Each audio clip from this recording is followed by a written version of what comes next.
Okay, so let me get this straight. You're an ancient being of destruction and madness that's supposed to be slumbering in the depths of the ocean, but instead you're here, in my room. Oh, and you want to jumpstart the apocalypse. I mean, have you checked out the news recently? It's too grim. Well, I'll give you that, but why me exactly? Because I'm a nerd. Fair. So, what kind of world-ending disasters are we talking about here? Plagues, leveling continents, some good old fire and brimstone? What? You want something trendy? Okay, so you might not get the results that you want then. Why? Well, I think it's best to explain it through stories about the apocalypse, because if there's one thing people do well, it's turning their deepest nightmares into bedtime stories. Most apocalypses are based on fears, but what we're afraid of, that changes with the times. Now, it's all about zombies, nukes, technological disasters, climate collapse, things that they see on TV. I mean, that's why there are so many apocalypses. Look around. Sometimes it already feels like we're living in a loop. Endless bad news, different day, same problems. Exactly. It's like Groundhog Day, but with more existential dread. But you know what? Maybe that's why we need these stories. Maybe that's why we tell them. All that just makes room for something to come along and just instantly reset the world, erasing all the injustices, washing away its impurities, building anticipation for what comes next. More death and destruction? Well, yes and no. You see, when the world ends, fear can take many shapes. It might be monsters, it might be mushroom clouds, but it might even be the quiet horror of losing normalcy. And yes, all your favorite TV shows will be gone. Everything that you held onto for some semblance of control, it's now gone. Your favorite hoodie, it's now a luxury. Comfortable shoes, now it's a survival tool. People not trying to eat you, well, that's why you need those shoes. And worst of all, there isn't going to be any Wi-Fi. So yes, it is the end of the world. But beyond that chaos, there's a question that lingers. In a world of leftovers, what kind of people do we become? The movie The Road stares this question straight in the face. It's about a father and his son trying to survive an unknown apocalyptic event. But in this bleak vision of the apocalypse, survival is almost as much of a blessing as it is a curse. Dark, heavy clouds block any sunlight from passing through, the air carries the ashes of dead trees that have withered away, and dilapidated buildings are now empty shells waiting to crumble. Food is nearly gone, and so are most of the people. Can you guess what happened to the ones who are left behind? Canned food? Well, I guess you can say that because of, all the cannibals. Now, we never learn why the world ended, and that's the point. Because what matters isn't how it happened, it's what happens after. It's not just a story about survival. It's a story about what survival costs, and whether it's worth paying. You like this world? I guess you would. But there are plenty more post-apocalyptic stories out there, and some tell it dark, and some tell it light. The Last of Us takes a slightly brighter, but still brutal approach to the apocalypse. It's one of the rare stories that broke the video game adaptation curse. Wait, you were the one who cursed it? The story focuses on what happened after the apocalypse, but it does make an effort to start right where it all ended, with life being as normal as it can be. Kids go to school, traffic exists, and everything is fine. Until it's not. Something sinister was working its way up to the surface. Cordyceps. It's a parasitic fungus that only used to affect insects, but is now affecting humans and turning them into zombies. Unionized mushrooms. I guess you can call them that. In the prologue of the show, we're told that a warmer climate can nudge the fungus into warmer hosts.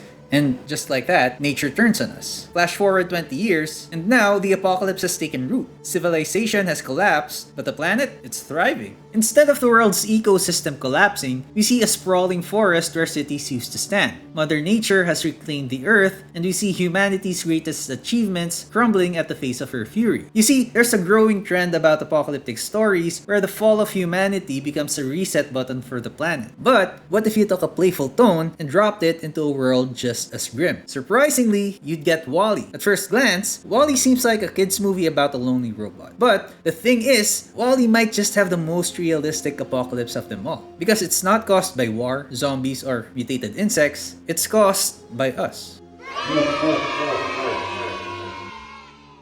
And no, congratulations are not in order. But can you imagine it? I think it's easy if you try. A world united under one government, all the people living for today, they're all living life in peace, and the world is as one. Except the president of the world is also the CEO of, by and large, the biggest corporation on Earth. An apocalypse with a loyalty program.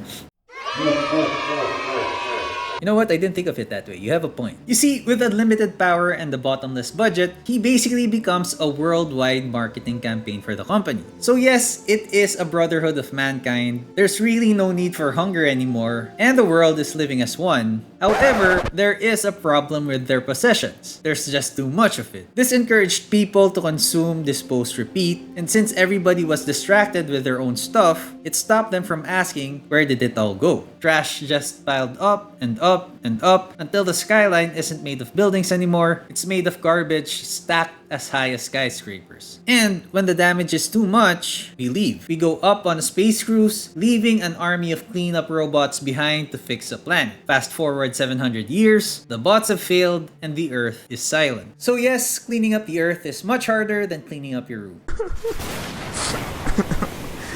Meanwhile, the survivors drift through space aboard the Axiom, waiting for the Earth to heal. But without struggle and purpose, they begin to embody excess. Too much screen time, too little movement, they've lost their independence, their resilience, and since they're in space, they literally can't touch grass. But that's a trick. WALL-E doesn't feel dark at all. It's funny how things are until you're that close to living it. In fact, it's really close to the bleak decay of the road. The loneliness, the loss, the despair, it's all there. And unlike The Last of Us, there's no nature reclaiming the ruins, no vines creeping over forgotten cities, and no safe places to run to. So while The Last of Us gives us mushrooms, WALL-E gives us a mirror. And you know what the scariest part is? We might already be halfway there. What's that?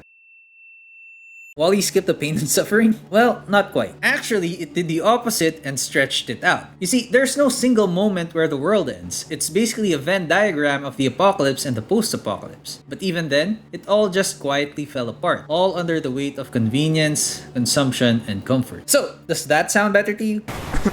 Not really. While WALL-E does hide the bleak ruins of the world with beautiful animation and cute characters, it's an apocalypse story that doesn't skip the downfall of mankind. It actually haunts you with it. But it begs a question. Why do humans create stories where the world ends and humanity is doomed? Well, it's for one terrifying but simple question. What happens when it all ends? Because with every story that we've talked about, you know, every broken city, every ruined world, every empty planet, that was just the backdrop. It's a shattered stage. The ones who were lucky, or maybe unlucky enough to see the apocalypse through, they're the ones acting out our play. And it's through them that we get to try and find out the answer. Sometimes, it takes the end of the world to remind us what we're really fighting for. So you're thinking of going the road route because it's the bleakest one of all?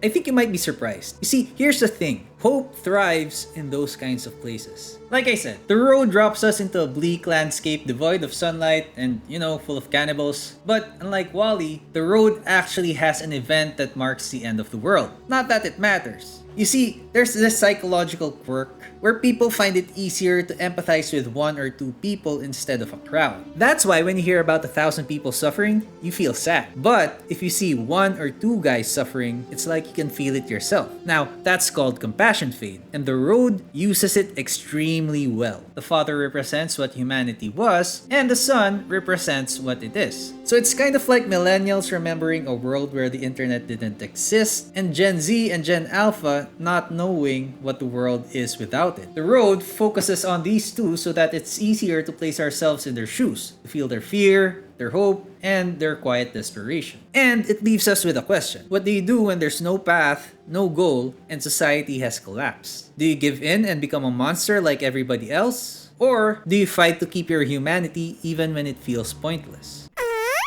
Yes, it's really like what the millennials or Gen Zs are going through now. You see, the father chooses to fight. He teaches his son to hold on to something deeper, to not just survive, but to stay good. It's what he calls carrying the fire. But in trying to save his son, the world chips away at him. Eventually, he's wounded in a violent encounter and he knows it's over. He says goodbye to his son, resigned to his fate, but also a little hopeful. Because even though his own fire is dying out, he can still see it burning inside the boy. When the boy is left alone, he grieves and clings to the last bit of warmth that he had. The world is unforgiving, and being alone is almost a death sentence. cannibals. But that's when something unexpected happens. A family has been following them, a non-cannibal family. They have 2 parents, 2 kids, and even a dog. And they invite him to join them. But before he does, he asks them a question. Are you carrying the fire? Now, this creeps them all out, but ultimately they say yes and the boy chooses to trust them. So he leaves his father's body behind, carrying the fire with him.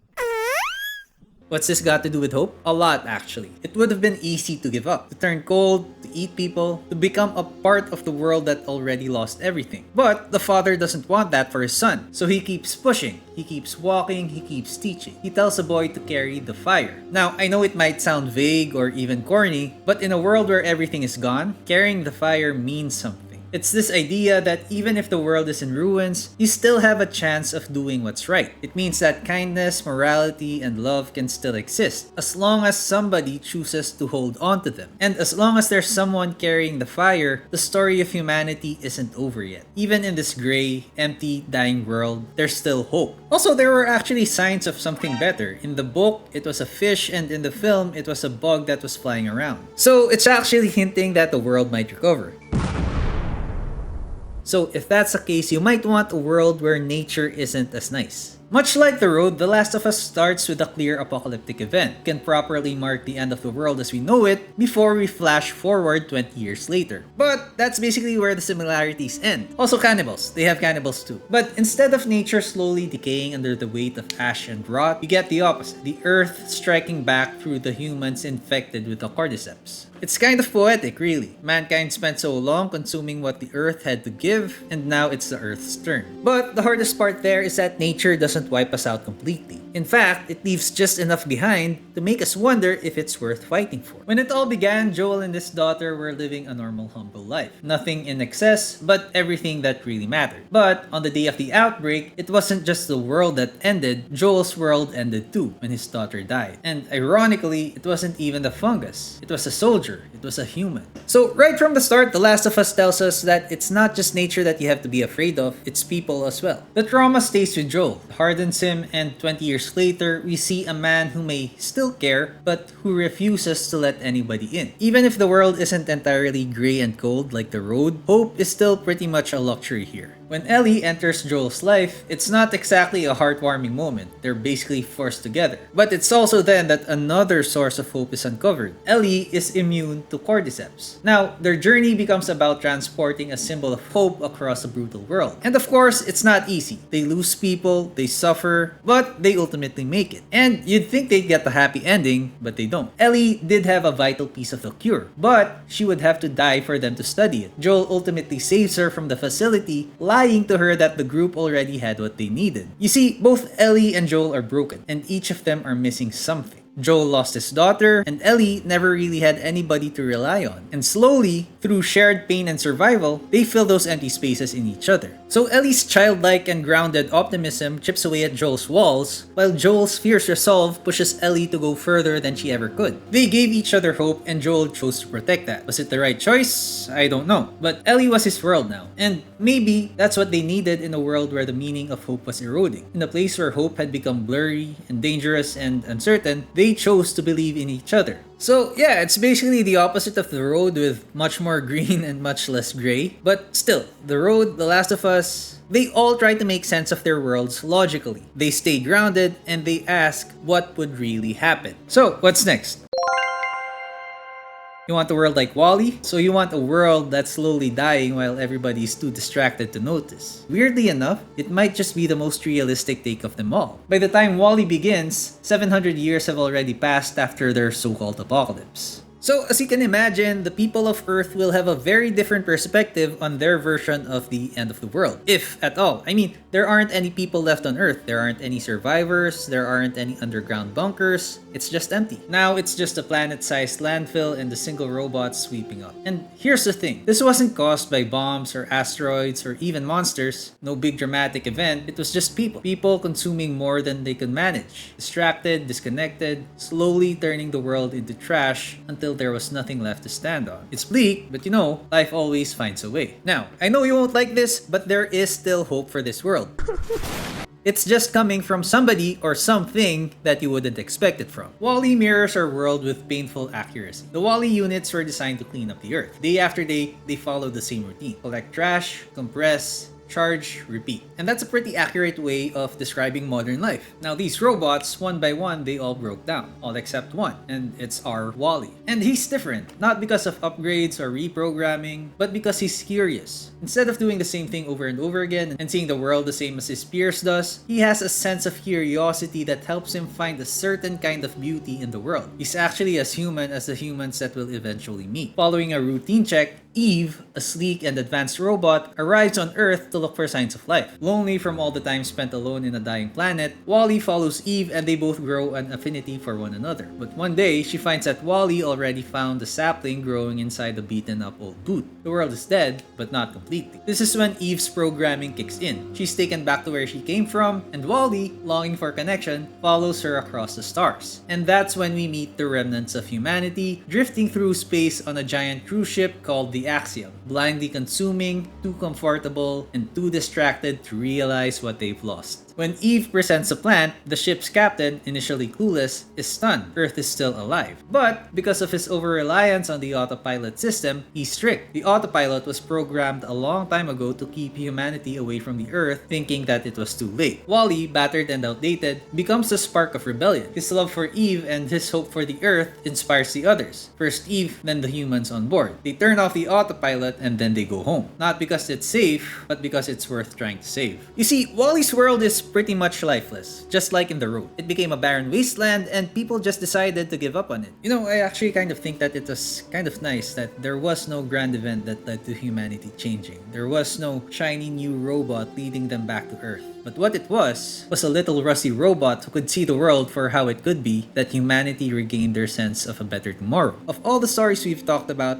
WALL-E might capture the essence of them all. We've seen how time changes our relationship with the apocalypse, whether it's 20 years or 700 years. We've watched dying worlds push humanity to the brink. We've seen nature fight back. But all of it, the silence, the struggle, the surrealness, it all leads into one thing. One thing that this little robot embodied better than anybody else. Hope. Hope that we can find beauty in the most unexpected places. Hope that we can start caring again about the world, about each other, about the small things we overlook. Hope that we don't give up even when we're the last one standing. Because for so many people of today, it already feels like the world is ending. And yes, on a global scale, it kind of feels overwhelming. Sometimes it feels insurmountable and even uncaring. But even in all that, the tiniest acts by the smallest people can mean something. Those small acts, they matter. And for someone just trying to survive, they might even mean everything. Like I said, if you want to jumpstart the apocalypse, it probably won't go the way you want it to. That's the thing about suffering. It creates hope. That's just how we're wired. So, you wanted trendy and I gave you the newest trend for the apocalypse. So, I hope that you'll be calling it off now. No? You want options? Well, let's see what we can do.